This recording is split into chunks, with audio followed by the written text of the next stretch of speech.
Hello दोस्तों, मैं हूं एडवोकेट संचिता जोशी और मेरे यूट्यूब चैनल का नाम है इंडियन लीगल जानकारी। दोस्तों, आज के टॉपिक में हम बात करेंगे धारा 107 116 की कार्यवाही के ऊपर, यानी कि जो परि शांति कायम रखने के लिए, सदाचार बनाए रखने के लिए जो कार्यवाही की जाती है एसडीएम की तरफ से, आज का टॉपिक हमारा उसी पर आधारित है। दोस्तों, आप में से अधिकांश लोग ये जानते होंगे कि 107 116 की कार्यवाही क्या है, और जो नहीं जानते होंगे वो इस वीडियो को पूरा देखेंगे तो उन्हें समझ में आ जाएगा कि 107 116 की कार्रवाई क्या है और ये क्यों की जाती है। दोस्तों,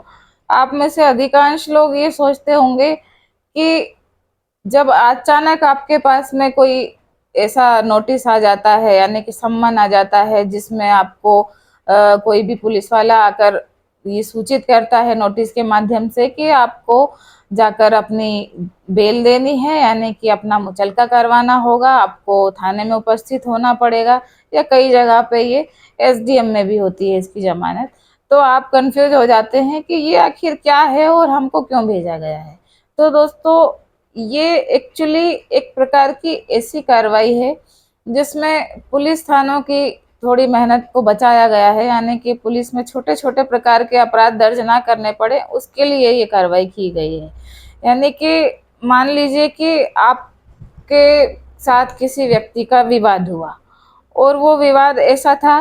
कि जो बहुत बड़ा नहीं था, लेकिन फिर भी हुआ है विवाद, और उसने आपकी शिकायत की है और आपने थाने में जाके उसकी शिकायत की है। अब यहाँ पे आपकी शिकायत पर कार्रवाई हुई है या नहीं हुई है वो अलग बात है, लेकिन आप दोनों के नाम से कोई अपराध या कोई शिकायत दर्ज हुई है थाने में,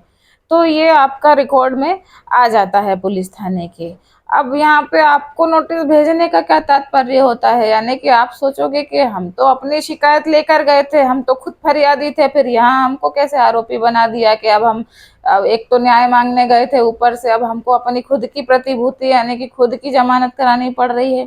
तो दोस्तों, ये एक्चुअली कोई ऐसा मामला नहीं है जिसमें आपको बहुत टेंशन लेने की ज़रूरत है या कोई गंभीर अपराध आपने किया है। ये सिर्फ इसलिए किया जाता है कि पहले छोटे छोटे मामलों में बहुत सारी एफआईआर थाने में हो जाती थी और पुलिस परेशान होती थी और लोग भी परेशान होते थे कार्रवाई के दौरान। तो ऐसे छोटे छोटे अपराध अब ना हो, उनकी संख्या में कमी आए और पुलिस का काम बचे, साथ ही जो आम व्यक्ति हैं उनका परेशानी खत्म हो, तो इसलिए ऐसा किया गया है कि जब भी कोई दो लोग किसी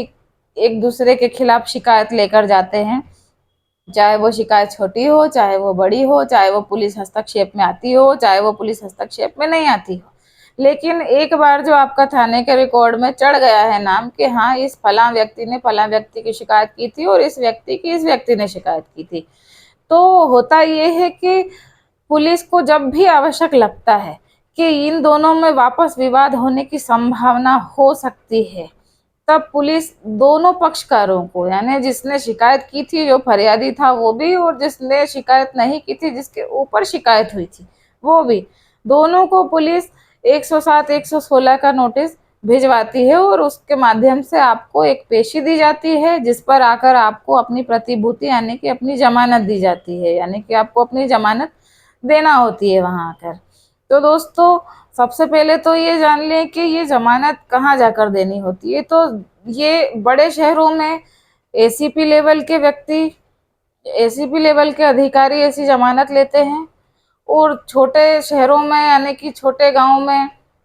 यानी कि छोटे स्थानों पर ये आज भी तहसीलदार या एसडीएम के पास ऐसी कार्रवाई होती है। अब इसका मकसद ये होता है कि जब दो लोग जिनके फ्यूचर में, भविष्य में और ज़्यादा गंभीर अपराध करने की या और ज़्यादा गंभीर लड़ाई होने की संभावना दिखाई दे रही होती है पुलिस को, तो ऐसे मामले में वो जब आपको नोटिस देते हैं और आप जाकर अपनी प्रतिभूति देकर आते हैं यानी जमानत देकर आते हैं, तो इस जमानत में आपको कुछ शर्तें दी जाती हैं, यानी कि या तो आपसे 6 महीने के लिए जमानत ली जाती है या फिर आपसे 1 साल के लिए जमानत ली जाती है, यानी 1 साल से ऊपर की जमानत इस मामलों में नहीं ली जाती है। और उसमें ये लिखा होता है कि इस 6 महीने या 1 साल जो भी आपको समय दिया जा रहा है कि इसके दौरान आप कोई भी प्रकार का विवाद नहीं करेंगे, आपके खिलाफ किसी भी प्रकार का प्रकरण थाने में दर्ज नहीं होगा, ऐसी प्रतिभूति आपको देनी होती है। इससे ये होता है कि जो दो लोग एक दूसरे से लड़ने का प्लान बना रहे होते हैं, वो इस वजह से डर जाते हैं कि हम कहीं अपनी जमानत देकर आए हैं और अगर हमने उसका उल्लंघन किया तो हमको जेल जाना पड़ सकता है। इसलिए विवाद जो होने वाले होते हैं, जो आशंकित हैं, हुए नहीं हैं, लेकिन वो अब होंगे भी नहीं, क्योंकि वो दोनों पक्षकार अपनी अपनी जमानत देकर गए हैं और अपने अपने बॉन्ड पर जो शर्तें उन्होंने ली हैं प्रतिभूति के तौर पर, उनको माना है कि हम इसका पालन करेंगे, वहां वो दोनों अपने अपने पालन में बंध जाते हैं और वो फिर ऐसी घटना करना भी चाहते होते हैं तो नहीं करते हैं। तो ऐसा करने से एक तो ये होता है कि जो आशंकित संभावनाएं होती है कि जो झगड़े बाद में बढ़ जाएंगे या बाद में एक दूसरे के साथ कोई क्षतिकारित कर सकते हैं, वो खत्म के बराबर हो जाते हैं, क्योंकि कोई उल्लंघन करेगा तो वो तो सीधे जेल जाएगा और अपने आप को जेल तो कोई भेजना चाहता नहीं है। और दूसरा ये होता है कि पुलिस को ऐसे छोटे छोटे मामलों में एफआईआर दर्ज नहीं करनी पड़ती है, ऐसी प्रतिभूति देने से उनका काम अधिकांशतः बच जाता है। तो दोस्तों, आपके पास भी ऐसा कोई नोटिस आता है जिसमें 107, 116 की कार्रवाई के लिए आपको प्रतिभूति यानी कि जमानत देने के लिए बुलाया जाता है, तो आप घबराएं नहीं। ये घबराने की चीज नहीं है, बल्कि ये आपकी सुविधा के लिए बनाया गया है, ताकि ऐसा नहीं है कि आप ही सामने वाले के साथ नुकसान करना चाहते हैं। अगर सामने वाला भी आपके साथ कोई नुकसान करना चाहता होगा तो आप उससे आश्वस्त होंगे कि ऐसी जमानत देने के बाद सामने वाला भी आपके खिलाफ में कोई एक्टिविटी नहीं करेगा।